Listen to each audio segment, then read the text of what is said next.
Après avoir perdu un peu de terrain dans les calmes brésiliens, Armel Lecléache a retouché du vent. À 15h, il devançait Alex Thomson de 178 000.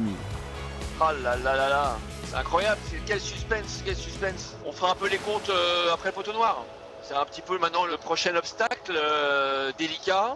L'objectif c'est pour moi d'essayer de creuser en ce moment, dans les prochaines heures, dans les prochains jours, un petit peu d'avance pour avoir un petit matelas pour justement aborder le poteau noir plus facilement, en tout cas dans la tête. Donc c'est ça un peu qui va donner la suite de la course, parce qu'après en fonction des écarts, ça va changer pas mal la stratégie.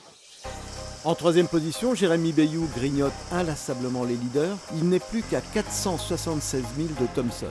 C'est une belle progression, surtout on a bien fait de regarder devant, quoi, de pas se dire c'est fini, et devant ils sont mini, et puis ça changera pas, il faut regarder devant. C'est plus difficile pour Jean-Pierre Dick, menacé un peu plus chaque jour par le tandem Elias-Lecam. Yann Elias revenu à 38 000 de Jean-Pierre Dick. Là, on va évoluer maintenant dans des conditions un peu plus cool. Enfin, un peu plus cool entre parenthèses, parce qu'on va avoir un peu de près ou des allures assez fermées là dans les jours à venir. Avec une mer casse bateau, donc on n'est pas sorti d'affaire, mais en tout cas on peut clôturer la case mer du Sud, même s'il y a encore quelques albatros derrière moi. Bah, prochaine vidéo, j'espère que je serai en slip et en maillot de bain avec de la crème. Allez, ciao! En 7e position, Louis Burton sera le prochain concurrent à passer le Cap Horn demain matin. Une grande première pour lui. J'ai reçu un mail des autorités chiliennes qui disent de faire attention parce que c'est le passage le plus dangereux de la planète. Alors ça participe à une excitation et en même temps un peu de trac de passer dans cette zone-là. Peut-être que je m'en suis fait des tonnes dans la tête, mais j'ai un peu le trac, ouais.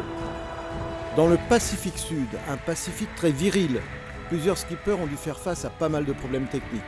Avarie de gréement pour Conrad Coleman qui a réussi à sécuriser son été de J1 dans une mer démontée avec des rafales à plus de 60 nœuds. Alan Roura a lui dû changer son safran tribord sectionné par un objet flottant non identifié et colmater une voie d'eau qui inondait le bateau.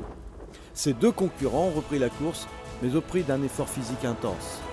Enfin, l'Irlandais Enda O'Coinen, qui avait dématé, galère pour rejoindre le port de Dunedin en Nouvelle-Zélande et va devoir faire face à un nouveau coup de vent. Décidément, le Grand Sud ne fait pas de cadeaux.